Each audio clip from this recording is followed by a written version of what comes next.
A character threatens to shove something up another's backside. Rachel Zegler was on the verge of figuring out how to not ruin her movie, but in the end, she just couldn't pull it off, could she? It was simply beyond her reach. Weird.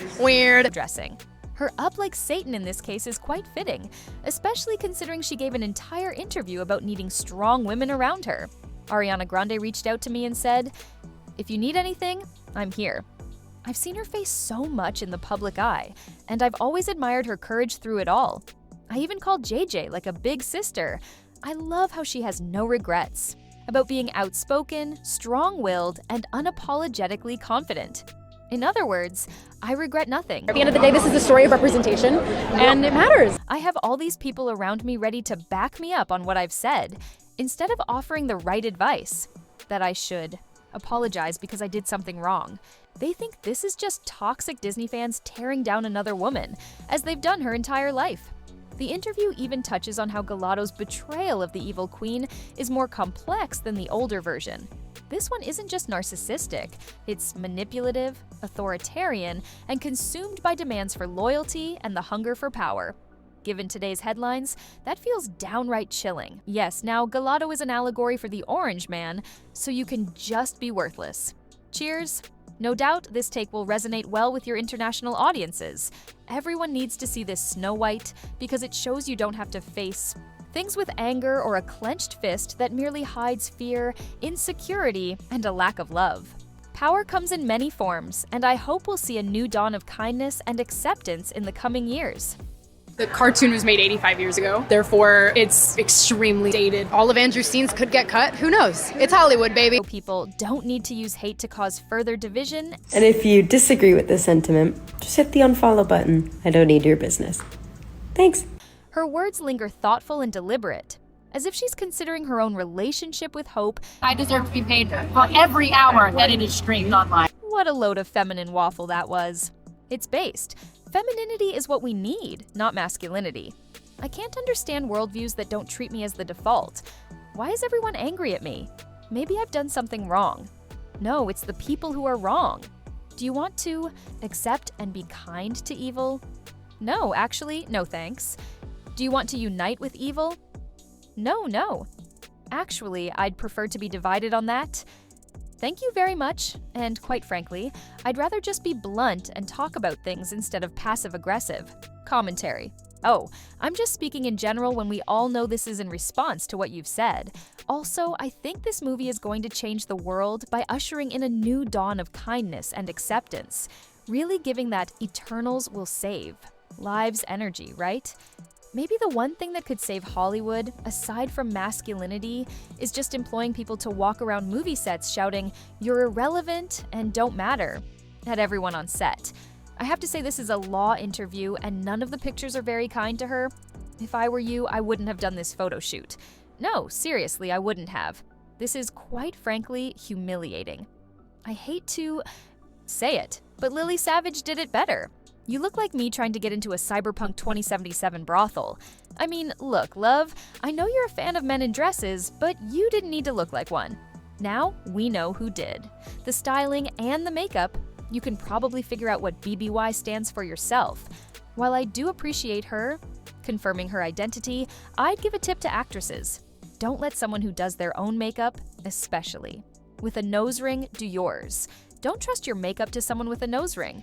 If you want to be led around like a bull, there's even one person with 3 nose rings. I don't even know what that means.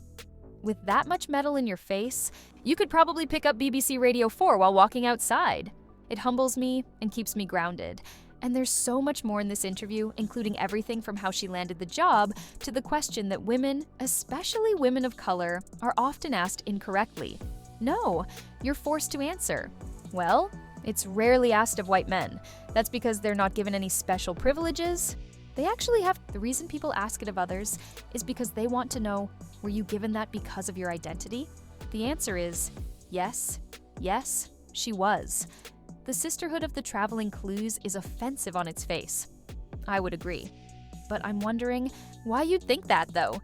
You see, from their perspective, inclusion and equality are great values. Just crowbarring people into positions based on how they look rather than earning it. That's something they've been pushing for years. So, if it's a good thing, why is it offensive? It's just describing the reality of what happens. The reality is, I was given this chance because I could sing, and she can sing very well. No problem with her singing. The directors didn't hire her because of her appearance, but because of her talent. There are plenty of people who can sing as well, if not better, than Rachel Zegler. She's a great singer, but she's not unique. So the only reason to hire someone who doesn't look like Snow White is to check off certain boxes. We know these boxes exist. They're literally listed across the internet for all the major companies around the world. If this wasn't a priority, they'd have simply hired someone who looks like Snow White, but they hired her because of her appearance too. When it came to West Side Story, Rachel Zegler preached about what falls on my shoulders, to open doors for those who are disenfranchised. So let's not pretend that Rachel hasn't been putting identity at the forefront of her casting choices in her roles. I'm a white Latina. I hold a lot of privilege. She's the one who said it's important. I'm just agreeing with her. She continues to talk about how this movie has a fairy tale with modern twists. You know what that means? It's clear that the conversation and attacks on the film aren't going away anytime soon. I thought it wasn't happening. We hired her for talent, right? No, we hired her because of this. My only prayer for the future of diversity and inclusion is that we invest in and nurture talent, no matter what it looks like. In other words, you need to keep giving me roles. Thank you.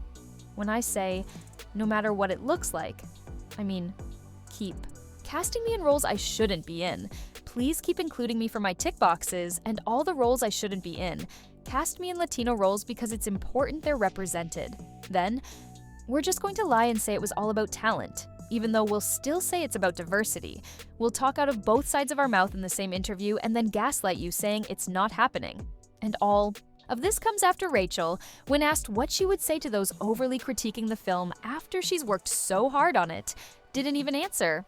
She just hopped back in the SUV and drove off. You're on the verge of realizing you can't have Rachel talking to the press. It doesn't work. She's too honest. When asked if evil is good in movies, she said yes. Disney shut down the UK premiere for this. And when they held the recent LA premiere, instead of the usual dozens of red carpet reporters, the only interviewers allowed inside were employed by Disney. They're going to make everyone talk about the movie. They're going to show her singing and talking to kids in fancy dresses. They'll portray the right image. No random interviews where she might tell the truth. As for marketing, it was their best strategy. Just have pictures of her singing and portraying the Snow White image, and then they pulled off something unbelievable. Every time I remember it, I'm amazed.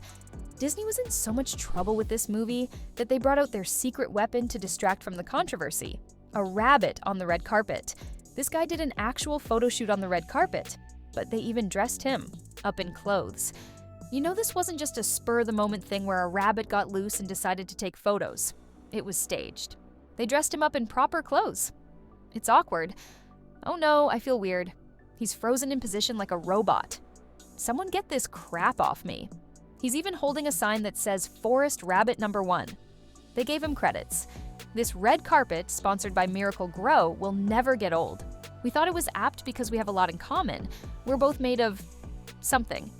Even the early reviews of the movie, while positive, said things like, despite becoming an internet punching bag, Disney's remake of Snow White is actually mostly successful. Okay, maybe not that positive, it's mostly successful, kind of alright. I mean, parts of it are trash, but most of it is